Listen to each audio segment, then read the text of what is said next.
Good morning, everybody. It's me, Gruey, and I'm here today to help you with your 427 classwork. So, today you guys are reading pages 17 through 25 of Ta-Nehisi Coates' book, Between the World and Me. So, without further ado, let's get into the reading, guys. For those of you following along in the PDF, I'll go ahead and say the page numbers. For those of you following along with the Google Doc, I'll go ahead and say the paragraph number. So, beautiful people, page 17. If you are working with page 17, we're in that paragraph that begins towards the bottom of the page. If you're in the Google Doc, we're in paragraph 1. Let's begin. So, to be black in the Baltimore of my youth was to be naked before the elements of the world, before all the guns, fists, knives, crack, rape, and disease. The nakedness is not an error nor pathology, meaning the nakedness is not the cause. The nakedness is the correct and intended result of policy, the predictable upshot of people forced for centuries to live under fear. The law did not protect us, and now, in your time, the law has become an excuse for stopping and frisking you, which is to say, for furthering the assault on your body. But a society that protects some people through a safety net of schools, top of 18 government-backed home loans, and ancestral wealth, but can only protect you with the club of criminal justice, has either failed at enforcing its good intentions, or has succeeded at something much darker. However you call it, the result was our infirmity before the criminal forces of the world. It does not matter if the agent of those forces is white or black. What matters is our condition. What matters is the system that makes your body breakable. Paragraph 2. The revelation of these forces, a series of great changes, has unfolded over the course of my life. The changes are still unfolding and will likely continue until I die. I was 11 years old, standing out in the parking lot in front of the 7-Eleven, watching a crew of older boys standing near the street. They yelled and gestured at who? Another boy, young like me, who stood there, almost smiling, gamely throwing his hands up. He had already learned the lesson he would teach me that day, that his body was in constant jeopardy. Who knows what brought him to that knowledge? The projects, a drunken stepfather, an older brother concussed by police, a cousin pinned in the city jail. That he was outnumbered did not matter because the whole world had outnumbered him long ago. And what do numbers matter? This was a war for the possession of his This was a war for the possession of his body, and that would be the war of his whole life. Paragraph 3. I stood there for some seconds, marveling at the older boys' beautiful sense of fashion. They all wore ski jackets, the kind which in my day mothers put on layaway in September, top of 19, then piled up overtime hours so as to have the thing wrapped and ready for Christmas. I focused in on a light-skinned boy with a long head and small eyes. He was scowling at another boy who was standing close to me. It was just before 3 in the afternoon. I was in 6th grade. School had just lit out, and it was not yet the fighting weather of early spring. What was the exact problem here? Who could know? Paragraph 4. The boy with the small eyes reached into his ski jacket and pulled out a gun. I recall it in the slowest motion, as though in a dream. There the boy stood with the gun brandished, which he slowly tucked, then untucked once more, and in his small eyes I saw a surging rage that could in an instant erase my body. That was 1986. That year I felt myself to be drowning in the news reports of murder. I was aware that these murders very often did not land upon the intended targets, but fell upon great aunts, PTA mothers, overtime uncles, and joyful children, fell upon them random and relentless, like great sheets of rain. I knew this in theory, but could not understand it as fact until the boy with the small eyes stood across from me, holding my entire body in his small hands. The boy did not shoot. His friends pulled him back. He did not need to shoot. He had affirmed my place in the order of things. He had let it be known how easily I could be selected. I took the subway home that day, processing the episode all alone. I did not tell my parents. I did not top of 20, my teachers, and if I told my friends, I would have done so with all the excitement needed to obscure or hide the fear that came over me in that moment. Paragraph 5. I remember being amazed that death could so easily rise up from the nothing of a boyish afternoon, billow up like fog. I knew that West Baltimore, where I lived, that the north side of Philadelphia, where my cousins lived, that the south side of Chicago, where friends of my father lived, comprised a world apart. Somewhere out there, beyond the firmament, past the asteroid belt, there were other worlds where children did not regularly fear for their bodies. I knew this because there was a large television resting in my living room. In the evenings, I would sit before this television, bearing witness to the dispatches from this other world. By that, he means he would sit in front of the TV and hear reports of this other world, right? There were little white boys with complete collections of football cards, and their only want was a popular girlfriend, and their only worry was poison oak. That other world was suburban and endless, organized around potlucks, blueberry pies, fireworks, ice cream sundaes, immaculate or clean bathrooms, and small toy trucks that were loosed in wooded backyards with streams and glens.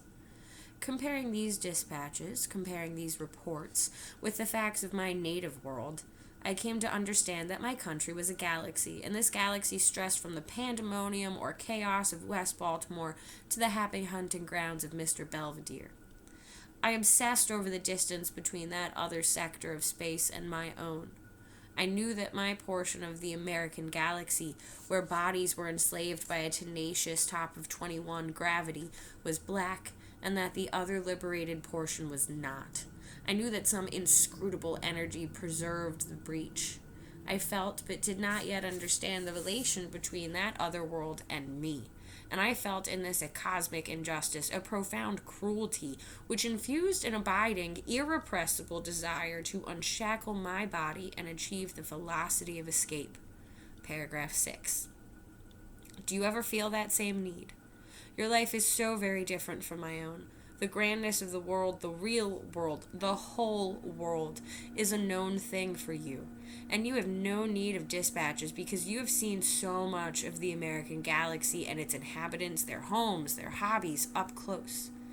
I don't know what it means to grow up with a black president, social networks, omnipresent media, and black women everywhere in their natural hair. What I know is that when they loosed the killer of Michael Brown, you said, "I've got to go." And that caught me because for all our differing worlds, at your age my feeling was exactly the same.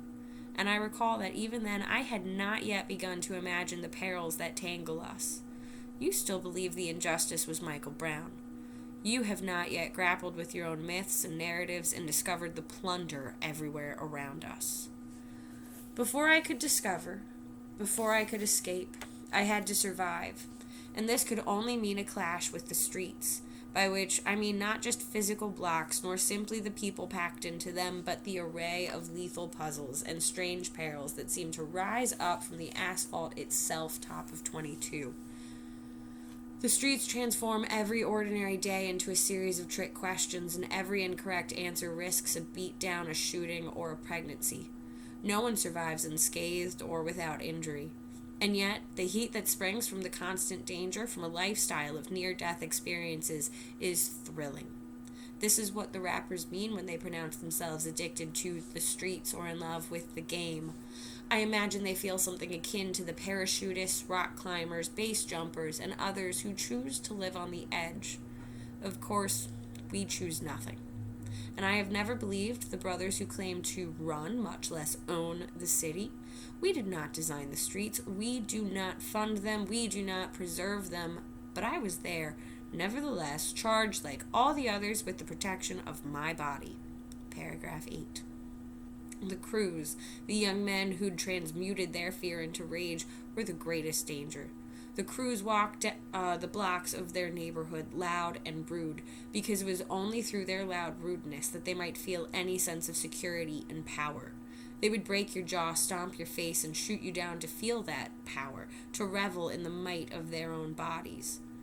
And their wild reveling, their astonishing acts made their names ring out, reps were made, atrocities recounted. And so, in my Baltimore, it was known that when Cherry Hill rolled through, you rolled the other way. That North and Pulaski was not an intersection, but a hurricane, leaving only splinters and shards in its wake. In that fashion, the security of Top of 23, these neighborhoods flowed downward and became the security of the bodies living there. You steered clear of Jojo, for instance, because he was cousin of Keon, the Donna Murphy Holmes. In other cities, indeed in other Baltimores, the neighborhoods had other handles and the boys went by other names, but their mission did not change. Prove the inviolability of their block and their bodies through the power to crack knees, ribs, and arms. This practice was so common that today you can approach any black person raised in the cities of that era and they can tell you which crew ran which hood in their city, and they can tell you the names of all the captains and all their cousins and offer an anthology of all their exploits. Paragraph 9. To survive the neighborhoods and shield my body, I learned another language consisting of basic complement of head nods and handshakes. I memorized a list of prohibited blocks. I learned the smell and feel of fighting weather, and I learned that, "Shawty, can I see your bike?" was never a sincere question, and, "Yo, you was messing with my cousin," was neither an earnest accusation nor a misunderstanding of the facts.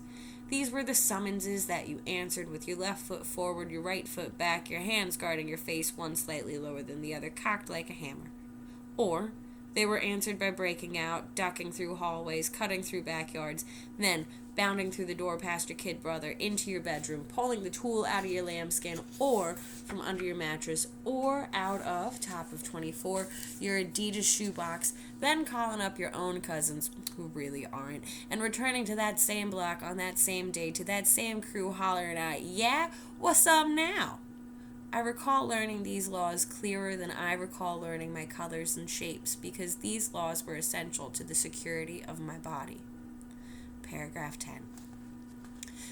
I think of this as the great difference between us. You have some acquaintance with the old rules, but they are not as essential to you as they were to me.